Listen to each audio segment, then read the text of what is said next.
Hello friends, मैं प्रीति सिंह आपका अपने चैनल में स्वागत करती हूँ।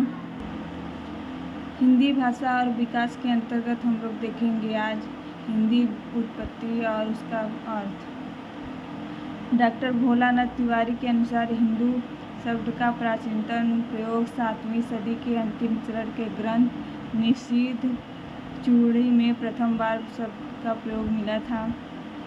इसको आप लोग जरूर से ध्यान रखिएगा क्योंकि ये कोटेशन के रूप में दे सकता है। हिंदू शब्द फारसी है जो संस्कृत के सिंधु शब्द का फारसी रूपांतरण है। अब हम लोग हिंदी शब्द कैसे बना है उसको देखेंगे।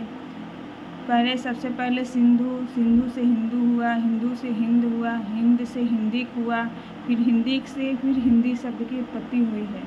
हिंदी भाषा का विकास कैसे हुआ है? सबसे पहले संस्कृत आई, संस्कृत से फिर पाली, पाली से प्राकृत, प्राकृत से अपभ्रंश, अपभ्रंश से अपहट, अपहट से प्रारंभिक हिंदी आई।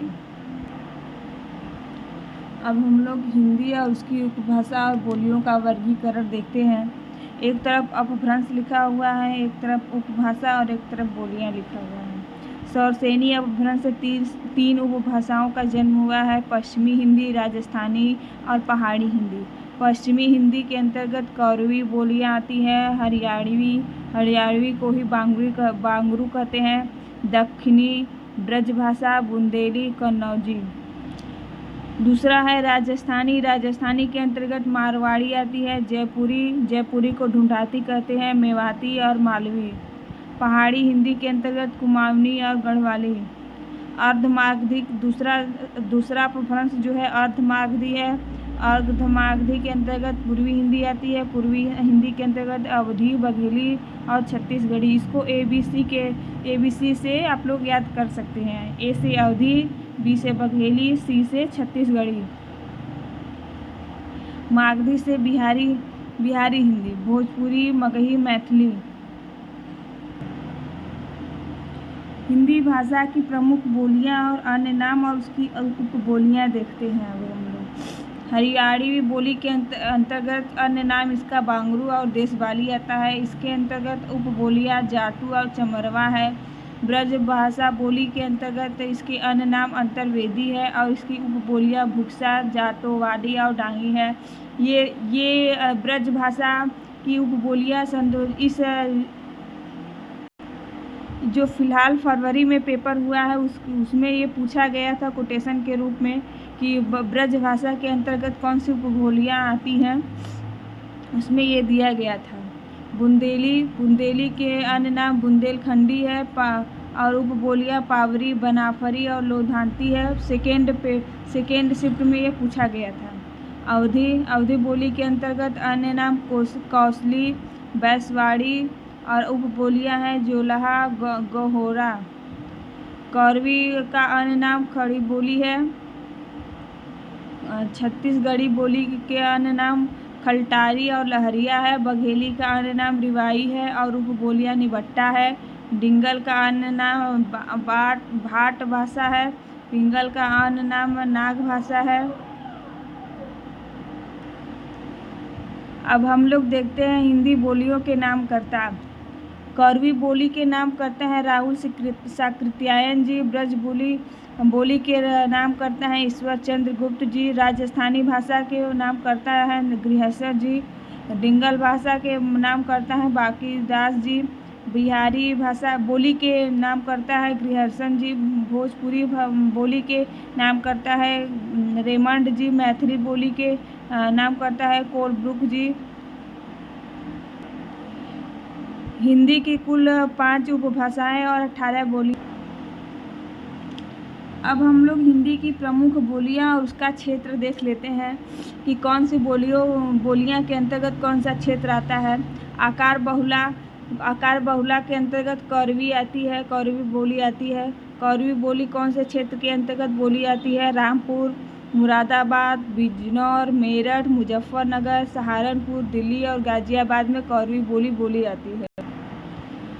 दूसरा ओकार बहुला के अंतर्गत ब्रज भाषा आता है। कन्नौजी, बुंदेली, मारवाड़ी, कुमाऊनी, गढ़वाली, मालवी। ब्रज भाषा के अंतर्गत मथुरा, क्षेत्र आता है आगरा, अलीगढ़, एटा, बरेली, मैनपुरी, भरतपुर, करौली। कन्नौजी के अंतर्गत आता है हरदोई, पीलीभीत, शाहजहांपुर, कानपुर, इटावा, फर्रुखाबाद। बुंदेली बोली के अंतर्गत क्षेत्र आता है झांसी, उरई, जालौन, हमीरपुर। उत्तर प्रदेश के अंतर्गत सागर, ओरछा, दतिया, होशंगाबाद। मध्य प्रदेश के अंतर्गत मारवाड़ी बोली के अंतर्गत जोधपुर, अजमेर, किशनगढ़, जैसलमेर। मारवाड़ी के अंतर्गत जोधपुर, अजमेर, किशनगढ़ और जैसलमेर आता है। कुमाऊनी के अंतर्गत नैनीताल, पिथौरागढ़, अल्मोड़ा आता है।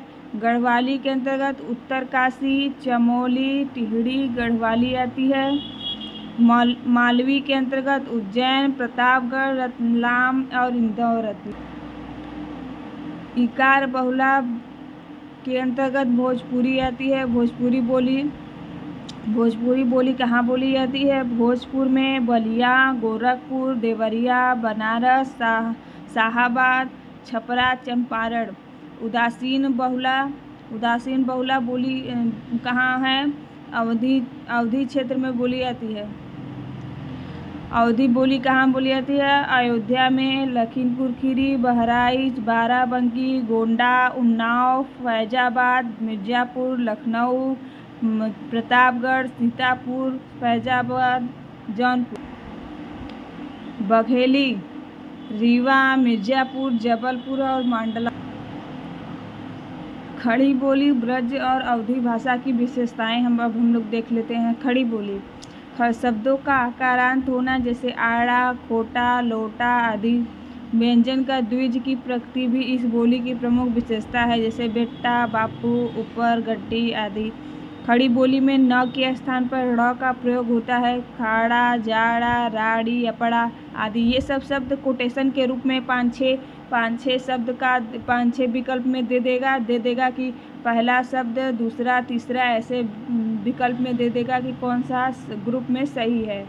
उसको आपको टिक लगाना होगा कि ABC एक में दे देगा, CD, E दे देगा, ABC दे देगा, ऐसे करके आपको सही विकल्प चुनना रहेगा। ऐसे दे देगा कि खड़ी बोली के संदर्भ में कौन सा सही विकल्पों का चयन कीजिए।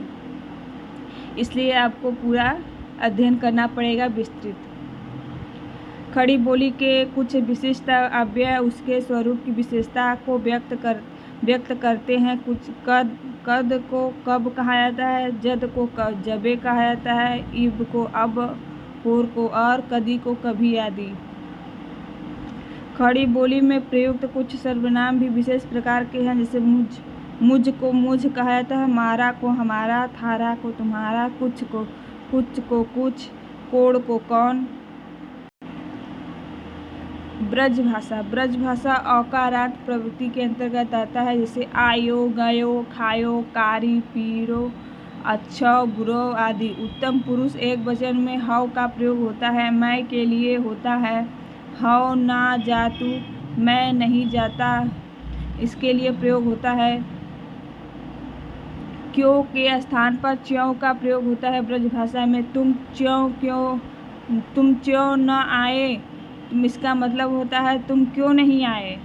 हम लोग कहते हैं तुम क्यों नहीं आए, ब्रज भाषा में इसको कहा जाता है तुम क्यों न आए। इसको ब्रज भाषा जहाँ बोला जाता है, इसको इस तरह से बोला जाता है। भूतकाल की सहायक क्रिया के लिए ही होता है।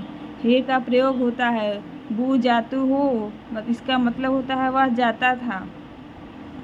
भूतकाल के लिए। भविष्यकाल के लिए क्रियाओं में ग वाले रूप चलते हैं, जैसे आगे, खाड़ेंगे, जाएंगे। हम लोग कहते हैं जाएंगे, वहाँ के लोग कहते हैं जाएंगे। संख्यावाचक विशेषण विशिष्ट होते हैं, जिसे कहते हैं 1, 2, 3, 4, 6। हम लोग कहते हैं 1, 2, 3, 4, 6, ऐसे कहते हैं। ब्रज भाषा के संख्यावाचक शब्द 1, 2, 3 लोग वैसे गिनते हैं। अवधि में अय का उच्चारण आई और औ का उच्चारण औ के रूप में होता है, जैसे ऐसे का ऐसा और औरत का औरत होता है। अवधी भाषा में कुछ ध्वनि परिवर्तन निम्नवत है। ड़ न गुण गुण या गुण य के स्थान पर ज का प्रयोग होता है, जैसे योग का जोग होता है। काग का क के स्थान पर ग का प्रयोग होता है, जैसे भक्त का भगत होता है। ल के स्थान पर र का प्रयोग होता है, जैसे अंजलि का अजूरी होता है। अवधि के दो प्रत्यय विशिष्ट है। इया या यथा। खाट का खटिया होता है। अब हम लोग हिंदी देखते हैं। उर्दू शब्द का प्रयोग उस बोली के लिए हो रहा है जो प्रायः मुसलमानों की बोली है तथा फारसी लिपि में लिखी जाती है। दक्षिणी वर्तमान में हैदराबादी हिंदी को दक्षिणी हिंदी कहा जाता है। दक्षिणी हिंदी हैदराबाद में बोली जाती है, जिसे अब हम लोग आगे हिंदुस्तानी को देखते हैं। हिंदी उर्दू मिश्रित भाषा को हिंदुस्तानी कहा जाता है। प्रेमचंद जी ने जितनी भी अपनी रचना की है वो हिंदी उर्दू मिश्रित भाषा में की है, इसलिए उनकी भाषा को हिंदुस्तानी भाषा कहा जा सकता है। आज के लिए बस इतना ही। अब हम लोग मिलेंगे नेक्स्ट वीडियो में, तब तक के लिए धन्यवाद। आप लोग को अच्छा लगा होगा तो लाइक करिएगा।